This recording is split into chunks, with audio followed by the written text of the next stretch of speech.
Assalamualaikum and good morning to Sir Arif. Today, our group consists of 6, starting with me, Nordaini, Farzana, Arisha, Munif, Anis Afza, and Ashikin. We are going to present second language acquisition. Okay, after this, we will tell you more about introduction, the background of the concept, and the subsections. And for our today's topic, we've got 5 subsections, starting with: is adult second language acquisition the same as the first language acquisition? The next one is native language influence in adult second language acquisition. The next one is the creative component of second language acquisition, heritage language learner, and the last one is there a critical period for second language acquisition? Okay, so I will start the presentation with introduction. Second language acquisition is learning second language once the first language acquisition is established. Okay, it is a process of learning new language other than native language, and for us in Malaysia, we usually go for English, but there are also another options such as Mandarin, Tamil, etc. Second language acquisition often happens when a child who speaks a language other than English goes to the school for the first time. Okay, as we can see, second language acquisition occurs actively and consciously. It also requires instruction and education. We actually already saw how our teacher gives us instruction to us, how our teacher tries to communicate with us in English. We've been there before. During the process of second language learning, native language proficiency plays an important role in language learning. Subsequently, a well-developed first language facilitates learning the second language. This happens because a child uses their first language learning experience. Moving on to the next point, there are 5 stages of how second language is acquired.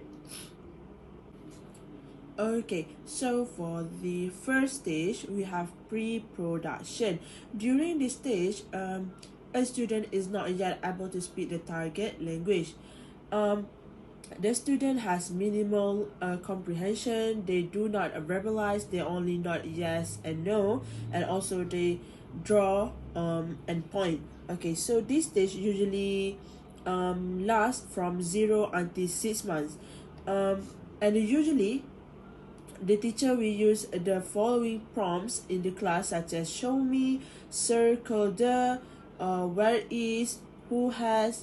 Okay, and for the second stage, which is early production, during this stage, a child begins to speak using more words and sentences. The student will focus on listening and absorbing the new language. When speaking many languages, it is common for the student to make many errors. During this stage 2, the student begins to use short sentences such as how are you, what's your name, and so on. When speaking many languages, it is common for the student to make many errors. During this stage 2, the students begin to use short sentences such as how are you, what's your name, and so on. They are also able to answer the question with I'm fine or just fine. Okay, moving on to the third stage, which is speech emergence stage. Okay, during this stage, usually a student has a really good comprehension. They also can produce simple sentences, use more phrases, and ask questions. There will be a lot of grammatical and pronunciation errors during this stage, and the students will engage in more conversation, but they will be very conscious of their language learning process. Moving on to the next stage, we have intermediate fluency. Okay, during this stage, a student is able to communicate and write using more complex sentences. As a result, they will have excellent comprehension skills during this stage, and they will engage in academic learning more. In this stage, there will be less grammatical and pronunciation errors as the student is getting used and comfortable using the language. Okay, moving on to the last stage, we have advanced fluency stage. Once the student has reached this stage, they have acquired a near native level of speech and they actually master the academic language. And also, grammatical errors are no longer a constant, but pronunciation errors might occur from time to time. Right, moving on to the next slide, we will talk about the background of second language acquisition. Alright, so the first one, we have behavioristic approach. In the 1950s and 1960s, language learning is seen as the formation of habit based on the idea of stimulus and response. The stimulus will bring out the same response and eventually create a habit through repeated reinforcement. So during the second language learning, the students already have well-established responses in their first language, and the second language learning process will involve replacing those habits with a set of new ones. The problem that might occur is that the old first language habits interfere with this process, either helping or slowing it down. If the structures in the second language are similar with the first language, the learning will be taken place easily. However, when the differences are spotted, the learning will be difficult, and the language learning would take place by imitating and repeating the same structures time by time, as it is strongly believed that practice makes perfect. And the teachers need to focus their teaching on the first language and second language differences. Moving on to the Creations Monitor model, Creations Monitor model has evolved in the late of 1970s in a series of articles and has been elaborated on and expanded in several books. This theory has become popular among second language teachers in the UK, but it also been criticized by second language researchers and theorists. Okay, so there are 5 central hypotheses that constitute Creations theory. Okay, the first one, we have the acquisition learning hypothesis, the monitor hypothesis, the natural approach hypothesis, the input hypothesis, and the last one, we have the affective filter hypothesis. Alright, so the third one, we have the rationalism or cognitive approach in 1960s until 1970s. Alright, cognitive psychologists attempt to discover motivation and deeper structures of human behaviors by using a rational approach. So Chomsky Noam, who was an United States theoretical linguist, believes that natural language control by highly abstract and complex rules which are not immediately obvious in actual utterances. Okay, so the child's linguistic development is systematic as it is constantly forming hypotheses on the basis of the input received. Okay, the last one, in the 1980s and 1990s, new links have emerged with cognitive science, which is the role of consciousness, with neuropsychology, which is modularity of the brain, and with social cultural frameworks which have greatly enhanced our perceptions of the many aspects of second language acquisition. And the last one here, we have constructivism during 1980s until 2000s. Okay, constructivists argue that all human beings construct their own vision of reality. It is clear that second language students are above average on formal measures of intelligence tend to do well in second language learning. Intelligence defined and measured in terms of linguistic, logical mathematical abilities, spatial intelligence, musical intelligence, bodily kinesthetic intelligence, interpersonal intelligence, intrapersonal intelligence, and naturalist intelligence. A number of subskills are believed to be predicators of second language learning success, such as phonetic coding ability, grammatical sensitivity, memory abilities, and inductive language abilities.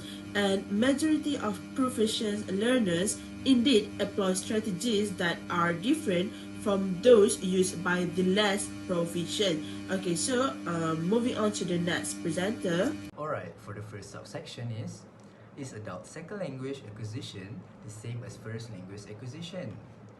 With some exception, adults don't readily become proficient in a second language. It usually requires them to pay close attention, studying, and involve a lot of memorization in order to be proficient in the second language. If you had any experience of trying to master a second language as an adult, no doubt you found it to be quite challenging, unlike your first language experience. Adult second language learners do not normally develop native-like proficiency and competency in the second language, especially in their pronunciation. But there are some remarkable individuals or very talented gifted people who could achieve the competency within a short period of time compared to other adults. Alright, next slide. Adult second language learners commonly have an accent when speaking using the second language, and unlike children learning their first language, they tend to make syntactic and morphological errors, especially early in their development. Alright, on to the next slide. Alright, so there are a few types of errors that adult second language learners having in their early development, other than the first two errors I've mentioned from the last slide, which are the syntactic and morphological errors. So, the first one is the word order error. This happened because the word order differs significantly across languages. As for an example, the common word order mistake in English grammar are phrasal verbs and also adverbs. Alright, next is the verb agreement errors. This occurs when the learner has mismatched number which singular or plural of the verb with the number of the subject. I'll make an example of this sentence. One of my friends like to cook Italian food. The sentence is wrong because one is singular and like in the sentence is plural. So the correction is one of my friends likes to cook Italian food. Right, on to the next one is the grammatical gender error. Grammatical gender is a way of classifying nouns that unpredictably assigns them gender, categories that are often not related to their real world qualities. For example, in French, the grammatical of la maison or the house in English is classified as femina or feminine.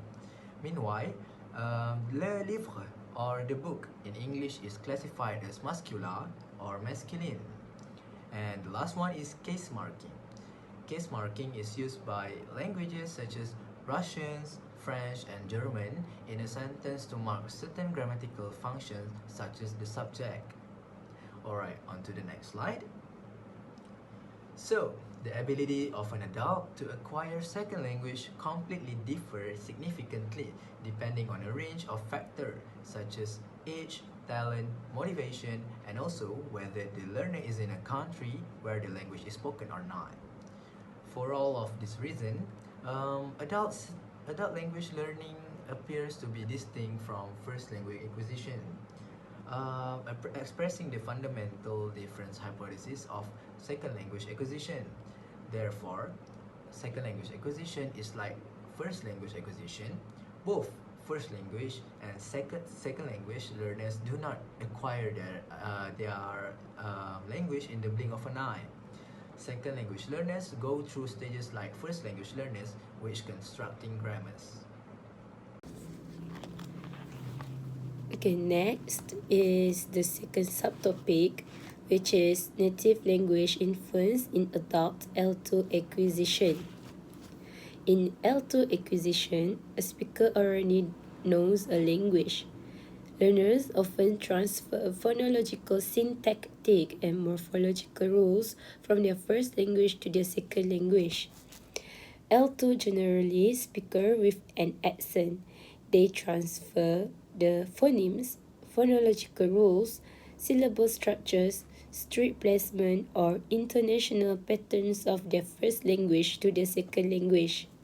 For example, of Japanese speaker, they cannot distinguish between right and light. RL distinction is not phonemic in their language. For French speaker, they does not have the. So they say the cat in the hat. For German speaker, they devoices final consonants. Have for have. Spanish speaker, they insert schwa before initial consonant clusters. A school for school and a snoop. English speaker may have difficulty with unfamiliar sounds in other languages. For example, Italian long or double consonants are phonemic. Italian has minimal pairs, which are fatto for fate, fatto for fat, palla for a shovel, palla for a ball, dita fingers, and dita for a company. English-speaking L2 learners of Italian have difficulty in hearing and producing the contrast between the long and short consonants. Native language influence in the syntax and morphology. A Spanish speaker acquiring English might drop subjects in non-imperative sentences because this is possible in Spanish as illustrated by the following example. Hey, it's not funny. In here have the mouth. Live in Colombia. Native language influence may show up in more subtle ways. Alright, so let's start.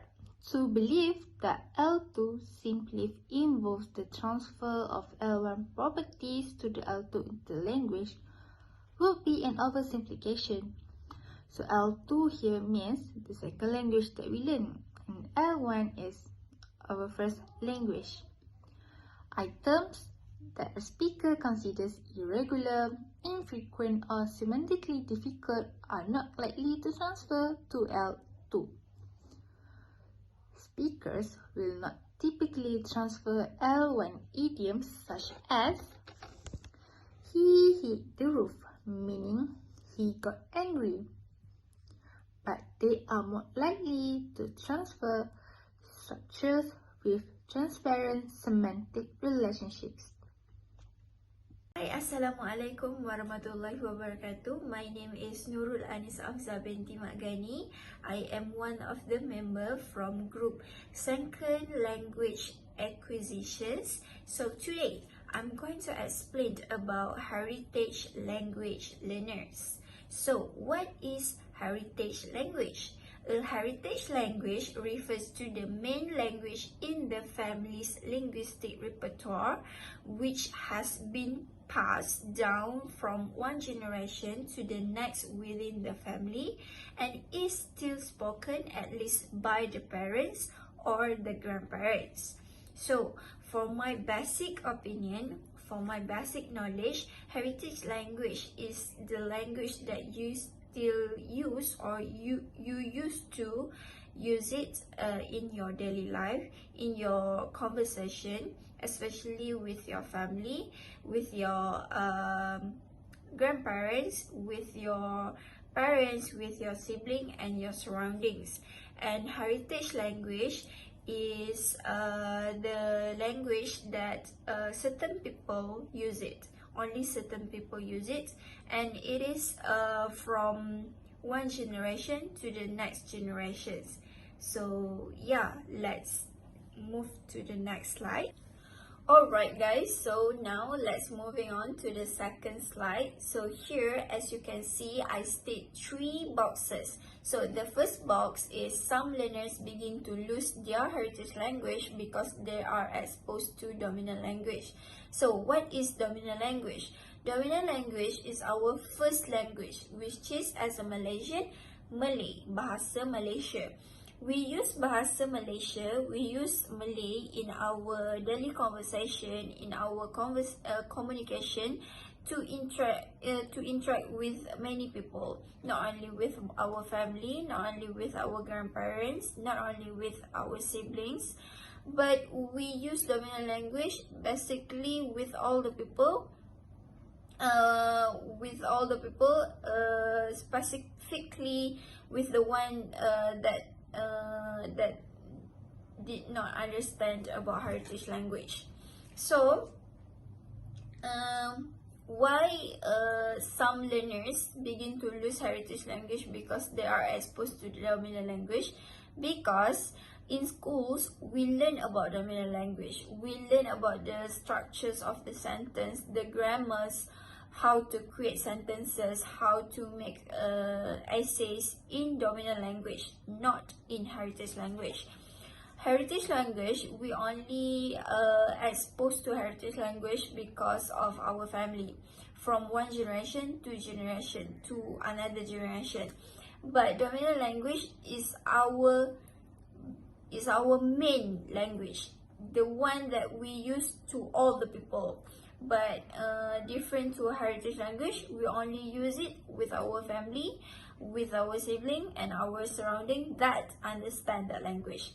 Okay, so maybe because of that, some of the learners start to lose their heritage language because they are way more comfortable in using a dominant language. Okay, so moving on to the second box, which is but some of the learners still use their heritage language alongside with the dominance language.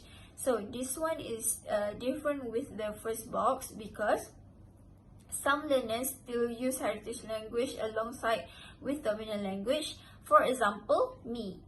I use my heritage language with my family, with my siblings to communicate in our daily conversation. But I use dominant language when I go to college, when I meet my friends. I use dominant language because not all my friends gonna understand my heritage language. What is my heritage language? My dialect, which is Terengganu dialect. So maybe some of my friends not from Terengganu, so they are not exposed to Terengganu dialects, so they will not understand what I'm talking about if I talk in my heritage language. So that's why I have to use dominant language if I want to talk with them, if I want to have a conversation with them. So this is the example. Some of the learners still use their heritage language alongside with dominant language. So I can say that this is a bilingual person. I am a bilingual person, which is I can choose my own language. I can choose whatever I want to use. When I am with my family, with my siblings, I use my heritage language. But when I'm with my friends at college, I will use my dominant language. Okay, so the third box is some of them can understand and speak the heritage language but cannot write or read it. Why? Because we only exposed to learn, to study, to write in dominant language. We only are exposed to learn about the structures of the sentences, the grammar in dominant language, not in heritage language. We only are exposed to dominant language in schools, and we completely use dominant language to have a conversation with many people, with other people. I can say that some of us, some of the learners only understand and speak heritage language but cannot write it because we are not exposed to it. We only exposed to dominant language. We can write a sentence, we can write an essay in dominant language, but not in heritage language, because we are not learning about it in school. We only exposed to dominant language in school. Yeah, so now let's moving on to the third slide. Okay, now next slide, which is about example in Malaysia. I want to use Malaysia as an example because we all know that Malaysia is known as a multi-ethnic and multilingual country, and Malaysia's dominant language is Malay or Bahasa Malaysia, and practically all Malaysian can be said as bilingual or multilingual. And the last one is Malaysians can speak 3 or more language or dialects. So here I would like to give an example in Malaysia, because we all know that Malaysia have main 3 ethnic, which is Malay, Chinese and Indian. But not only that, Malaysia is very unique because all Malaysians can be said as bilingual or multilingual, because we have a lot of dialects, we have a lot of language that we can learn, we can use. And other than that, Malaysians also have our own heritage language, which is dialects. For example, Terengganu dialects, Kelantan dialects, Kedahan dialects, and also Sabahan and Sarawakian, and so on.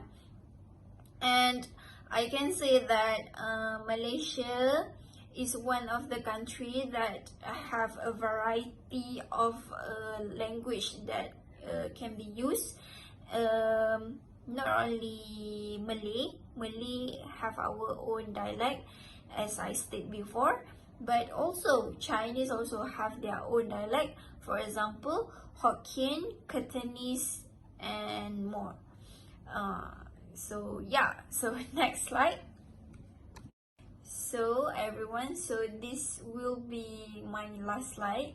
So here I state that dominant language, Malay, heritage language, English or dialects, and the third one is standard Malay and English for ethnic Malays, replacing Malay dialects. Next, Mandarin and English for ethnic Chinese, replacing Chinese dialects. And the last one is Tamil and English for ethnic Indians, replacing Indian language. Okay, so now I will explain one by one. The first one, why I said that standard Malay and English for ethnic Malays, replacing Malay dialects. Back to my talk before, we have a lot of dialects, especially Malay people. We have variety of dialect that we use in our daily conversation. For example, Terengganu dialects, Kelantan dialect, Kedahan dialect, Sabahan, Sarawak, and so on.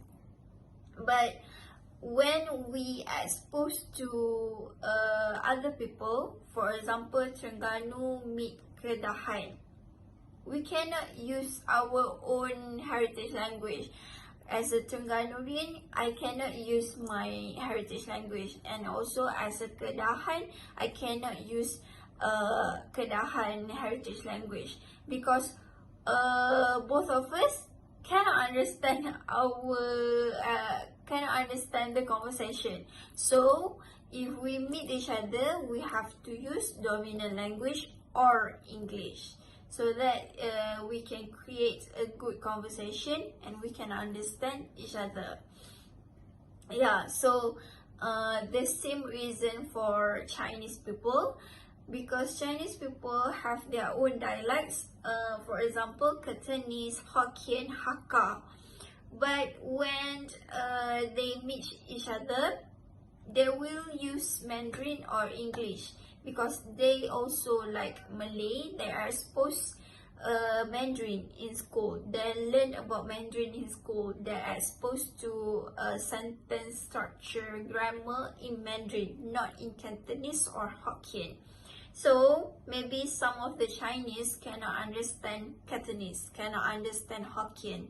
So they will talk to each other in Mandarin or English, so that the conversation will be in good condition and they can understand each other. So the last one is Tamil and English for ethnic Indians, replacing Indian language. For my basic knowledge, I'm so sorry if I'm wrong, but I think Indian only exposed to Tamil. They do not have any dialects or other language. They only exposed to Tamil and English. So all of Indian will use Tamil or English in their daily conversation, or they want to communicate to each other. So yeah. So yeah, that is all from me. Thank you so much for listening, and I hope you understand about heritage language learners. And yeah, moving on to the next presenter. Thank you so much. Okay, hi, my name is Nur Ashkim binti Mokhtar, and I'm gonna present the last subsection in second language acquisition, which is there a critical period for second language acquisition? Alright, age is a significant factor in second language acquisition. The younger the person is when exposed to a second language, the more likely they are to achieve native-like competence. So, does it mean a critical period for second language acquisition is perhaps during adulthood? To find out, firstly, we're gonna look at the results of a test done by researchers to study the effects of age on ultimate attainment in second language acquisition. Before that, a little bit information about the test. It had been done on several groups of Chinese and Korean speakers whose English is their second language, and they had been in the United States for at least 5 years. The subjects, the Chinese and Korean speakers, were asked to judge the grammaticality of sentence such as the little boy is picked to a policeman, the farmer bought 2 pigs, and a bat flew into our attic last night. As for all of us who have been learning English since we were young, most of us could easily detect the errors in these sentences. But what about the Chinese and Korean speakers? The results depended heavily on the age at which the person had arrived in the United States. For the first group, the Chinese and Korean speakers who arrived in the United States and exposed to English as their second language at the age of 3 to 8 did as well as American native speakers. They could easily detect the errors in the sentences as well as native speakers could. Next, for those who arrived in the United States at the age of 8 to 15, did not perform like native speakers. But for this group, the younger the age they arrived in the United States, the better they did in detecting the errors. To be exact, the person who arrived at age 9 did better than the one who arrived at age 10. The person who arrived at age 11 did better than the one who arrived at age 12, and so on. And for the last group, those who arrived at the age of 17 to 31 had the lowest scores. Therefore, the results indeed show that the younger the person is when exposed to a second language, the more likely they are to achieve native-like competence. However, only from the test alone can we say that other than children, it is impossible for teenagers and adults to acquire the grammar of a new language. Although age is an important factor in achieving native-like second language competence, it is certainly possible to acquire a second language as an adult. It is more appropriate to say that second language acquisition abilities gradually decline with age, and that there are sensitive periods for native-like mastery of different aspects of the second language. The sensitive period for phonology, which is the pattern of the speech sound of a language, is the shortest. One example that I would like to give for this is Korean idols. Generally, except for those Koreans who were born and raised abroad or those who went to international schools, most Koreans don't speak English really well. The reason why I wanted to highlight Korean idols as the example is because from what I've seen, they make their debut in their 20s. Generally speaking, they become famous and gain fans, especially international ones. So in order to show their appreciation, they learn English as it is the worldwide language to communicate with the international fans. And I can say that despite them learning it in their 20s, they are able to acquire the grammar of a new language and construct sentences. However, one thing not to be missed is their pronunciation. The way they pronounce some words might sound odd to native speakers. It is because they didn't get much exposure on how to pronounce words in English when they were young, in which it declines their ability to pronounce words perfectly. This is what it means by the sensitive period for phonology is the shortest. However, if we ignore the pronunciation part and focus on their grammar, they do pretty well. In conclusion, to achieve native-like pronunciation of a second language generally requires exposure during childhood. Other aspects of language, such as syntax, may have a larger window. That's all from me and my group. Thank you so much for listening.